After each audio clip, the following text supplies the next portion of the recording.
Hi everybody, I'm Julia and this is Julia at Home. This video is about my Montessori-inspired preschool curriculum that I will be doing with my son. He is 3.5 as of mid-September in this year. This is for the school year 2018-2019. I also have a video for my daughter's kindergarten curriculum that is more Charlotte Mason inspired. So I will link to that so you can check that out as well. And I will be referring to that as I go on in this video. So I am mostly Montessori inspired for the preschool years. I really like her materials and the presentations for years, 3 through 6 years old. I did a lot of these with my daughter as well when she was younger. And I'm really excited to start the full Montessori cycle with my son. I did some Montessori activities with him over the last year or two. And I am making another video going over some of those activities, the Montessori toddler activities. So I'm not sure which video is going to come out first, but once that one's out, I will also link to that video. But the first thing that I'm going to talk about is not Montessori inspired, it's more Waldorf inspired, and that is our circle time. So in the mornings, we do a circle time that includes seasonal songs and poems and finger plays. One resource that I really like that I've been using for a couple of years now is Around the World by Elsa Besco, and there's just a bunch of great, it goes through the months, and it has a beautiful picture and a poem for each month, and then it also has other poems in the beginning that I will be using more with my daughter for time and calendar studies, and I'm sure we'll do them later, but mostly for circle time we're using this for the month poems, and again, songs and finger plays and such. And also when there's holidays coming up, I try to incorporate songs, finger plays, and also books related to those holidays. Also during our circle time this year, I'm going to be incorporating what I'm considering kind of character training, but it's this curriculum sitting together, and it goes through meditation and kindness and other character traits such as honesty, the golden rule, things like that. And it does it through picture books and activities. It can be used in a classroom, but it's geared towards families.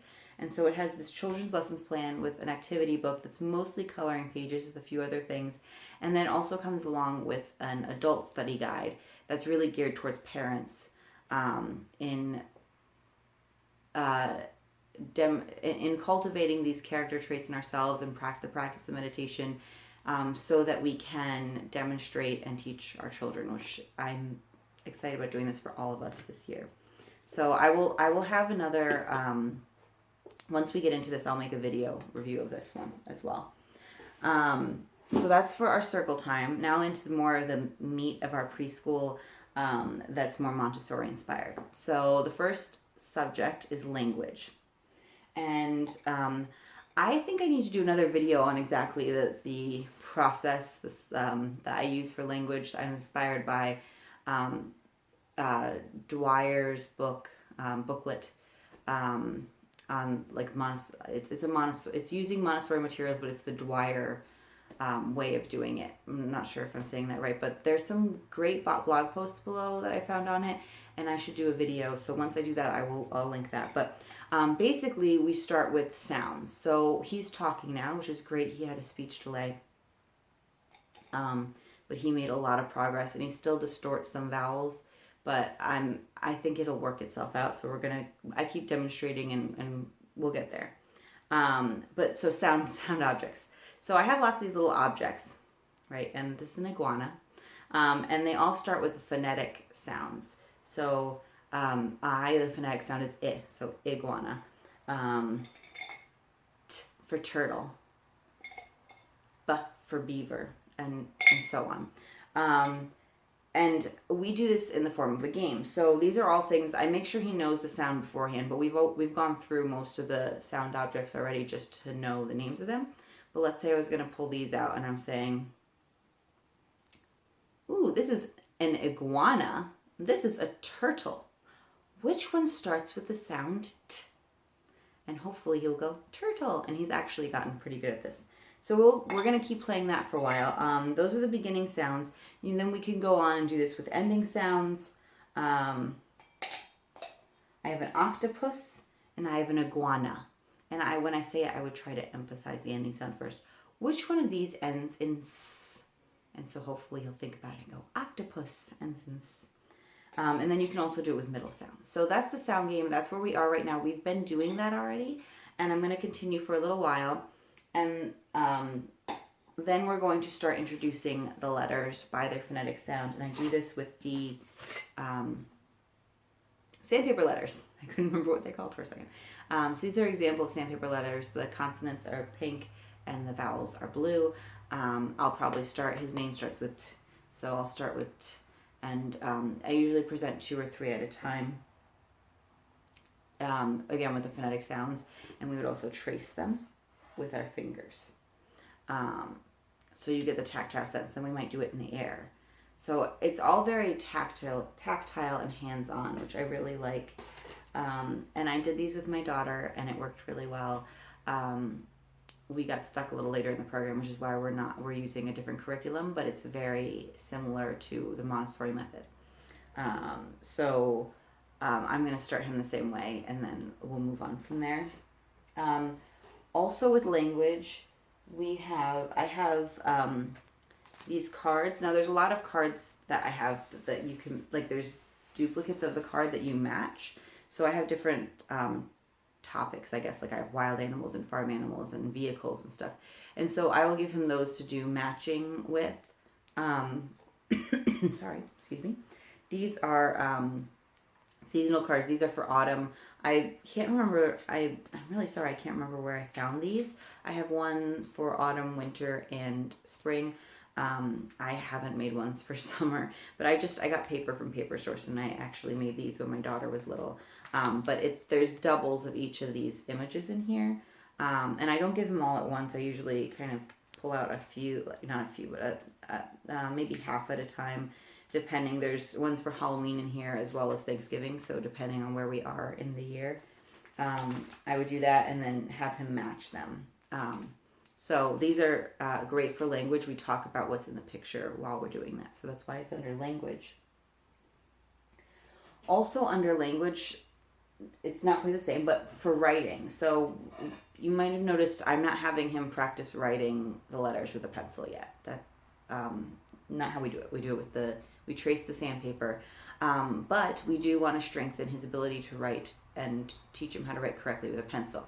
And so to do this, we use the metal insets, and they come, there's a bunch of them. I just grabbed one. They come on little shelves, or bought little shelves for them. But basically you would take these and you trace the inside of this and then the outside of this. And there's little paper that's the right size for this, that it comes with, and there's special pencils. And so I will be working on that probably starting in a month or 2 with him, getting him to use the pencil correctly and practice doing that. So I consider that under language because writing is usually under language. So that's that. So we will be starting more formal math later in the year. I will be introducing the materials for numbers to him probably closer to when he turns 4. And that's like the number rods and things like that. And I will probably do a video about those when we get there.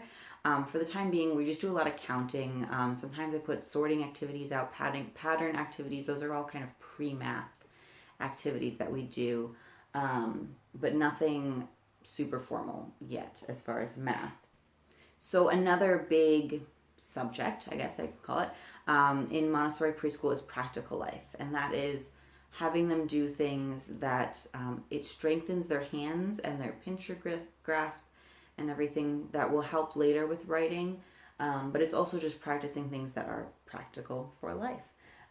So some examples I've pulled out here are, I have these lacing beads that I got. These ones are vehicles because he likes vehicles, that he can put on the string and lace it. And that's really good. He's having to fit them in there and everything. And he might also just, think about, what order do I want to put them in? So then in some ways it's patterning. I have others that are more like you can make a pattern out of them if they're colored beads or whatnot. Another example of practical life is pouring. It's kind of a classic practical life activity. So literally just pouring. I try, for practical life especially, to gear the activities either seasonally or towards their interest. So you might know there was the cars and the last one, which is towards his interest. And I used some dried popcorn, some corn kernels.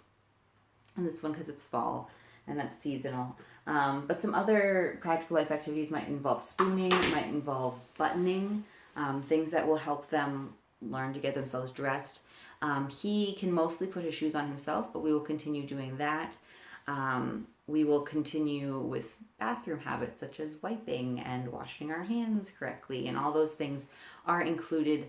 But those are things we just do in life, right? But in my mind, they're also school. So we're doing school all the time. So that's practical life. Another big subject in Montessori preschool is sensorial, and this is something that you don't really see in a lot of other places. So Maria Montessori came up with these specific sensorial materials, such as the pink tower and the brown stair. I will include a picture of the pink tower here. It's basically just blocks, so we call them cubes, that happen to be pink because they're a pleasing color. I don't know if that's just the color of pink they had at the time, and then it's just stuck, or what happened there. But it's known as the pink tower, and now you always find it in pink. And I believe the cubes go from like 10 by 10 by 10 centimeters to 1 by 1 by 1. I believe it goes from 10 to 1. So it's also giving them that number sense in a, they're playing with it. So we're not telling them this is, 1 to 10. There are 10 blocks that they can count, and they're supposed to put it in order from the biggest cube at the bottom to the smallest cube at the top. But it's also can be a little tricky to balance it, right? So especially if the tower is about as tall as you are. So it's giving them the physical, they're working with their physical senses to do this correctly. And there's several like that. There's the cylinder blocks, the pink tower, the brown stair, the red rods. And I can do a separate video on the sensorial materials and how we use them in our homeschool.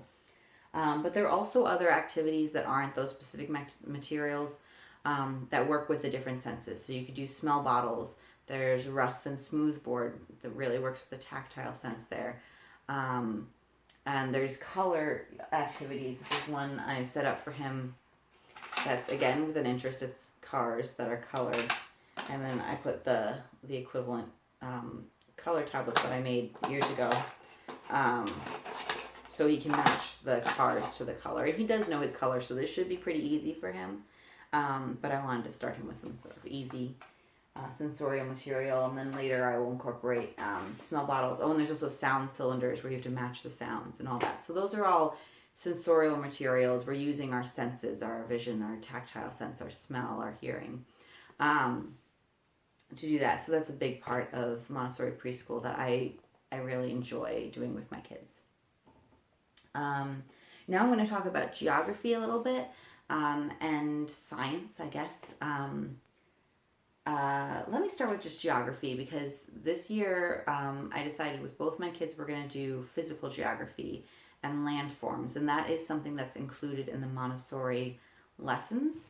And so I'm starting with this activity that I made for my daughter when she was his age, and it is there's cards for water, air, and land, and then there are different pictures that you would match underneath each of those things for whether it's water, air, or land.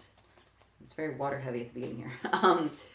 And we will also go outside and take jars and collect samples of water, air, and land and all that. So that's a fun activity to start with. And then we're going to be talking about landforms such as mountains and rivers, lakes and islands and all those things. And I have Montessori materials to help us with that, matching materials. And we will also be doing tactile, like building of those things. And I have books, which I show some of in the kindergarten curriculum plan, so you can check that out.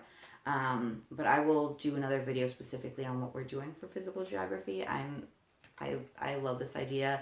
By the end of the year, I'm hoping we'll have each child and myself will have a little book where we've drawn as best we can, according to age and ability, each of the landforms that we've studied.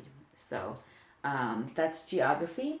We also, our science, I suppose, is nature. And he is included in all of our nature studies to the extent that he wants to be. Well, he has to come on our hikes and walks with us, so there's that. Just spending time in nature. And my kids, especially now that we've moved and we have some land, spend a lot of time outside. And that's fantastic. That's exactly what I think they should be doing.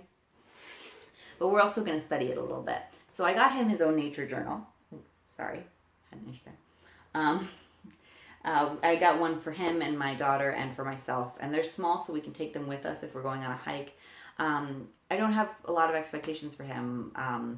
I got him one so he could be included, but he doesn't necessarily have to use it. He could just scribble when we're doing it. He does like to draw and do art, so my guess is that when I pull out the nature journals and say, oh, let's sit down and draw something that we see, or, you know, something that we saw earlier today, that he'll sit down and draw. I don't know if it'll be related to nature or not, but he will draw. So he's included in that. He's also included in our herb fairies. We read the stories and do some of the activities. I will make another video about that. And as well as we're going to do a couple special studies in nature. We're going to do rocks, nocturnal animals, and flowers. And I'm doing that through books and activities and just going out and observing. So he will be included in all that. It's again, depends on his interest level and what he wants to do. So let me move on to art. Just like nature, I have art journals for us this year, so we can kind of try to keep it in one place. And I got him his own.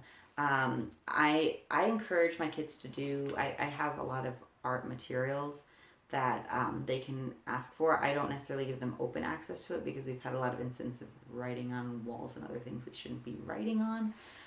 But they can request it, and I can make sure they're writing on paper and things they should be writing on or doing art on. And so he loves to draw and paint and all those things. And so we don't just do that during our like formal art time. But with my daughter, I will be doing a formal art time of, we're going to start with creative form drawing. And I think he's a little young for this, but he's welcome to join us. I'm going to be doing more with colors in the winter, which I think I will gear more towards him. And then we're going to be doing drawing with children in the spring, which we'll have to see where he is with that. If he's welcome. He's always welcome to sit with us and do whatever it is he wants to do with the art. So that's art for him. He is also included in our artist study. This fall we're doing Winslow Homer, so we just look at a picture, read picture books about him. We're doing Alexander Calder in the wintertime, and I have not decided who we're doing in the springtime, but we will probably choose another American artist. Just for this year, I'm kind of going with an American theme of things. For music, he loves the Preschool Prodigys program. I got it for both my kids, and he just really took to it more than my daughter. He will just like sit there for a really long time and watch Mr. Rob. I will link to that below. That's really fun. So I'm going to try to set up a time for him every day to do that. And I'm hoping my daughter will join him, but I'm really focusing on him for that one because he tends to want to watch it more than she does. And also he's included in our composer study. This year we're not doing composer study the same way. I talk about this in more detail in my kindergarten video. But during the fall, we are going to be doing more on instruments as part of what we're doing. And so I have some activities specific to him and that are a little bit Montessori-inspired. Okay, so I am using the Meet the Instruments bundle from Squilt, which I will also link. And they have these matching cards for different instruments. And so he can match them and we can talk about the different instruments. There's also putting instruments in their families. And I got this tube of instruments. So they're little objects of instruments. And we can actually even use these for sound games as well. And when we're learning our letters. But I also got them so I can take a card and he can match the card to the instrument. And I'm hoping to also put together a little playlist of the different instruments that he can then match to either this or a card or all three together. So like he's matching the sound and the visual of the instrument. So I'm kind of excited about that. I'm sure my daughter will want to do it as well. So I'll probably present it specifically to him, have him do it with me, and then say to her, you are welcome to do this in your own time, basically. But that is music. The last subject I am doing with my son, we're doing as a family in general, is Italian. When they're young, it's just such a good time to teach language, and I'm not expecting my kids to be fluent. This is fun for me. I'm studying it, and I'd like to open up a world of foreign languages to them because I feel like it's good for the brain. It's good for understanding other people. I chose Italian because I studied it in college. I love the language. I love the country. So that's what I went with. We're going to be using TalkBox Mom this year. I'm really excited. They just recently came out with the Italian version. It's actually just being printed, so we don't have it yet. But that's okay because I didn't even know they were going to have it this fall.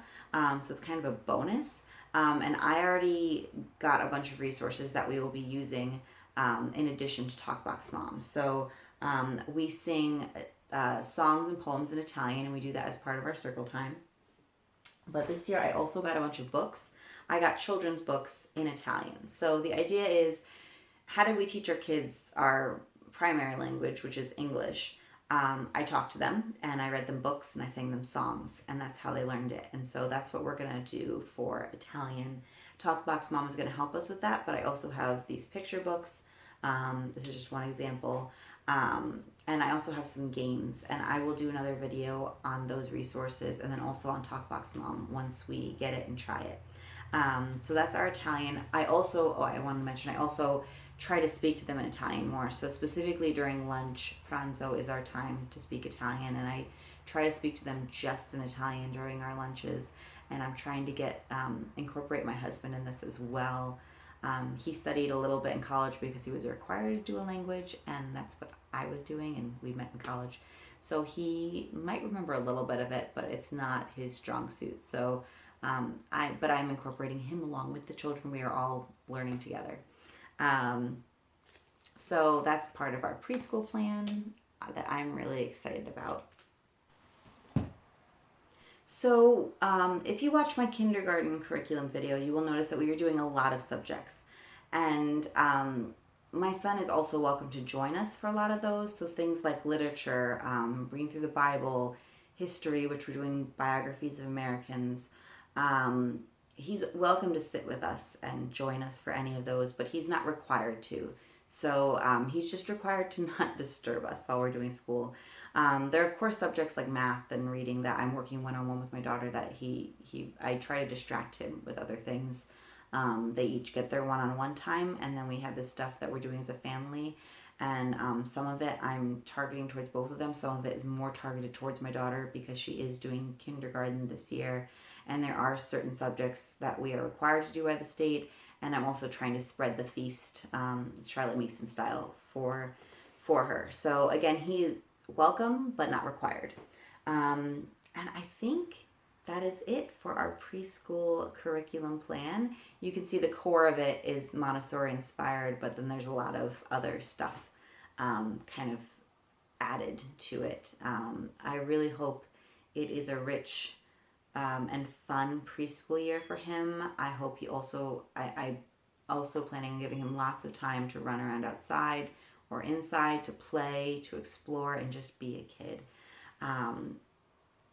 So yes, hopefully you liked this video, and if so, please give me a thumbs up below. It helps me know that you guys are watching and liking it.